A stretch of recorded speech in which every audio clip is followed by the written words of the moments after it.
परमेश्वर के नाम को महिमा मिले। सबको जय मसीह की। मैं अपने इस YouTube चैनल पर आप सबका स्वागत करता हूं और आज का मेरा जो टॉपिक है जिससे हम सीखेंगे वो है उत्साहित करना, प्रोत्साहन करना।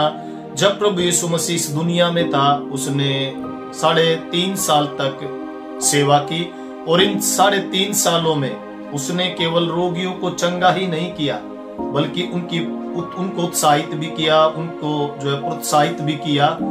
और ऐसा ही वाक्य हम पढ़ते हैं 8 अध्याय में और 8 की 1 में जब हम पढ़ते हैं तो वहां पर लिखा है, जब वह उस पहाड़ से उतरा तो एक बड़ी भीड़ उसके पीछे हो ली और देखो एक कोढ़ी ने पास आकर उसे प्रणाम किया और कहा, हे प्रभु, यदि तू चाहे तो मुझे शुद्ध कर सकता है। यीशु ने हाथ बढ़ाकर उसे छुआ और कहा, मैं चाहता हूं तू शुद्ध हो जा, और तुरंत कोढ़ से शुद्ध हो गया। यीशु ने उससे कहा, देख, किसी से न कहना, परंतु जाकर अपने आप को याजक को दिखा और जो चढ़ावा मूसा ने ठहराया है उसे चढ़ा, ताकि लोगों के लिए गवाही हो। यहाँ पर हम एक कोढ़ी व्यक्ति के बारे में पढ़ते हैं। कोढ़ का एक ऐसा रोग जिसे दुनिया के लोग अछूत समझते हैं और उस समय में कोढ़ियों के रहने के लिए एक अलग स्थान होता था, एक अलग जगह होती थी और वे लोग कोढ़ियों से किसी भी प्रकार का संपर्क नहीं रखते थे। अगर कोढ़ी को बाहर भी निकलना पड़ता था तो वचन ऐसा कहता है कि एक व्यक्ति उनके आगे आगे चलता था, एक म्यूजिक बजाते हुए, एक विशल बजाते हुए, ताकि जो दूसरे लोग हैं उनको पता चल जाए कि कोढ़ी व्यक्ति आ रहा है। और कोढ़ के रोग से जो ग्रसित होते थे उनके लिए एक अलग स्थान होता था। लेकिन यहाँ पर यीशु मसीह ने कोढ़ियों को छुआ, उनको उत्साहित किया, उनके विषय में कुछ शब्द बोलकर, अच्छे शब्द बोलकर उनको उत्साहित किया। कोढ़ के रोगी जो है दुनिया के नकारे हुए एक व्यक्ति होते थे। लोग उनसे किसी भी प्रकार का कोई संपर्क नहीं रखते थे, उनसे बातचीत नहीं करते थे। इसके बावजूद प्रभु यीशु मसीह उन्हें छूता था, छूकर उन्हें चंगा करता था और उन्हें उत्साहित करता था जो दुनिया के ठुकराए हुए थे। प्रभु यीशु मसीह ऐसे अद्भुत काम है जो करता था। और ऐसा ही एक वाक्य हम आगे जो है देखते हैं एक सूबेदार के विश्वास के बारे में। जब हम इसकी 8 की 10 आयत में लिखा हुआ है, यह सुनकर यीशु को अचंभा हुआ और जो उसके पीछे आ रहे थे उनसे कहा कि मैं तुमसे सच कहता हूं, मैंने इजराइल में भी ऐसा विश्वास नहीं पाया। एक सूबेदार के विषय में यहाँ पर लिखा हुआ है। सूबेदार के विषय में प्रभु यीशु मसीह ने कहा कि मैंने ऐसा विश्वास इजराइल में कहीं भी नहीं पाया। उस सूबेदार को यीशु मसीह उत्साहित कर रहा है, उत्साहित कर उसके बारे में कह रहा है कि मैंने ऐसा विश्वास पूरे इजराइल में नहीं पाया। हम यहाँ पर देखते घटना के बारे में। सूबेदार का सेवक बीमार था और सूबेदार जो है यीशु के पास आया और यीशु ने उससे कहा कि मैं तेरे घर पर चलकर उसे चंगा करूंगा। लेकिन सूबेदार यहाँ पर कहता है कि हे प्रभु, मैं इस योग्य नहीं कि तू मेरी छत तले आए, परंतु केवल मुख से कह दे तो मेरा सेवक चंगा हो जाएगा। सूबेदार ने कभी पवित्र शास्त्र के बारे में नहीं जाना होगा। मैं ऐसा समझता हूं एक ऐसे घराने से होगा, अविश्वासी घराने से होगा, जहां पर परमेश्वर की उपासना नहीं होती होगी, यीशु के बारे में कोई जानता नहीं होगा। बावजूद उसके यीशु मसीह से सूबेदार कहता है कि प्रभु, मैं इस योग्य नहीं हूं कि तू मेरी छत के तले आए, तू यहीं से कह दे तो मेरा सेवक उसी घड़ी चंगा हो जाएगा। उसकी ये बातें सुनकर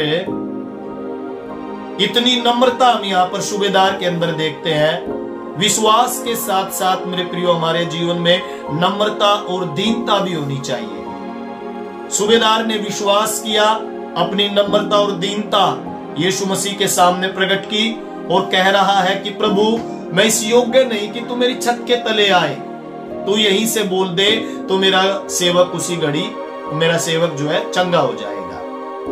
यीशु मसीह ने उसकी ये बातें सुनकर उसे उत्साहित किया उसकी तारीफ की और कह रहा है कि मैंने ऐसा विश्वास पूरे इजराइल में नहीं पाया। मैं ऐसा सोचता हूं प्रभु यीशु मसीह के इन शब्दों के द्वारा सूबेदार सारी उम्र यीशु मसीह का शिष्य बन गया होगा, उस पर विश्वास करने लगा होगा।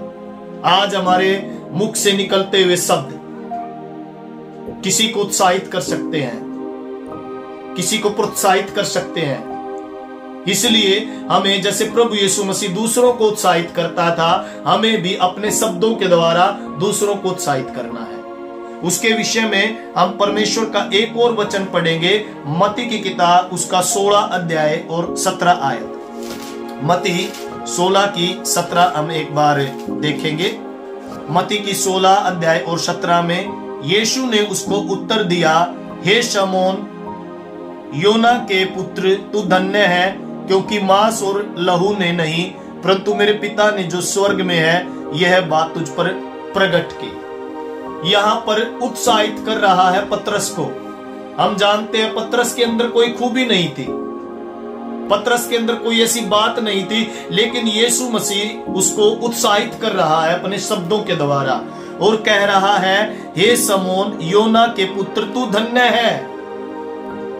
अच्छे शब्द यीशु मसीह यहां पर पतरस को कह रहा है। पतरस के अंदर कोई खूबी नहीं थी, सूबेदार के अंदर, रोमी सूबेदार जो था उसके अंदर कोई खूबी नहीं थी, फिर भी यीशु मसीह इनकी तारीफ कर रहा है, इन्हें उत्साहित कर रहा है। और यीशु मसीह के इन शब्दों ने, हम जानते हैं, पतरस को एक अच्छा अगुवा बनाया, पतरस को एक अच्छा लीडर बनाया। उसके बाद हम परमेश्वर का एक और वचन पढ़ेंगे, यूहन्ना की किताब 1 की 47 आयत में लिखा हुआ है, यीशु ने नतनएल को अपनी ओर आते देखकर उसके विषय में कहा, देखो यह सचमुच इजरायली है, इसमें कपट नहीं है। नतनएल के बारे में यहां पर यीशु मसीह कहता है कि इसके अंदर कपट नहीं है। यहां पर यीशु मसीह नतनएल को प्रोत्साहित कर रहा है, अपने शब्दों के द्वारा उसको उत्साहित कर रहा है। आज 3 उदाहरण हमने यहां पर देखे। सूबेदार को प्रभु यीशु मसीह ने उत्साहित किया कि ऐसा विश्वास मैंने पूरे इजराइल में नहीं पाया। पतरस को प्रभु यीशु मसीह ने उत्साहित किया अपने शब्दों के द्वारा और कहा है, धन्य है योना के पुत्र शमौन। और उसके बाद नतनएल के बारे में यहां पर कहा कि इसमें कुछ भी कपट नहीं है। तो मेरे प्रियो, आज हमें अपने शब्दों के द्वारा दूसरों को प्रोत्साहित करना है, दूसरों को उत्साहित करना है। हमें चापलूसी नहीं करनी है।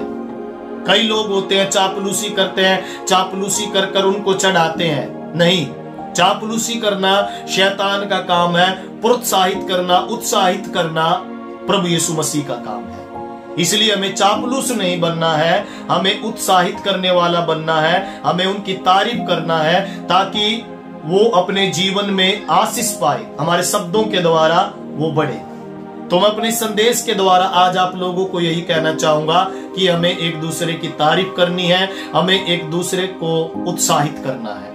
हमारे उत्साह के वचन लोगों को उबार सकते हैं, लोगों के जीवन में काम कर सकते हैं। इसलिए हमें अच्छा बोलना है लोगों के विषय में और लोगों को उत्साहित करना है। सो परमेश्वर इस संदेश के द्वारा आप सबको आशीष दे। मैं आप लोगों के लिए प्रार्थना करना चाहूंगा। स्वर्गीय पिता, धन्यवाद के साथ आपके पवित्र चरणों में आते हैं। आज आपने प्रभु जी ये समय दिया कि प्रभु हालेलुया तेरे वचन से प्रभु हालेलुया मनन कर सके। प्रभु जी दूसरों को उत्साहित करना, प्रभु दूसरों को प्रोत्साहित करना। प्रभु हम प्रार्थना करते हैं आज खुदावंद परमेश्वर यीशु मसीह के नाम में हमारे प्रभु जी शब्द दूसरों के लिए प्रभु एक उत्साह का कारण बनने पाए। प्रभु धन्यवाद, प्रभु धन्यवाद। हमें योग्य बना, हमें नम्र बना, हमें दीन बना और विश्वास के साथ साथ प्रभु हालेलुया हमें प्रभु जी हालेलुया नम्र और दीन भी बना। परमेश्वर हम धन्यवाद देते हैं सारी बातों के लिए। धन्यवाद। धन्यवाद के साथ मसीह यीशु के नाम में हम इस प्रार्थना को मानते सुन और ग्रहण कर पिता, आमीन आमीन। सो परमेश्वर का धन्यवाद। यदि आप लोग भी प्रार्थना कराना चाहते हैं तो स्क्रीन के नीचे जो नंबर दिया गया है आप उस पर संपर्क कर सकते हैं। हम आपके लिए प्रार्थना करेंगे। प्रभु आप सबको आशीष दे। सबको जय मसीह।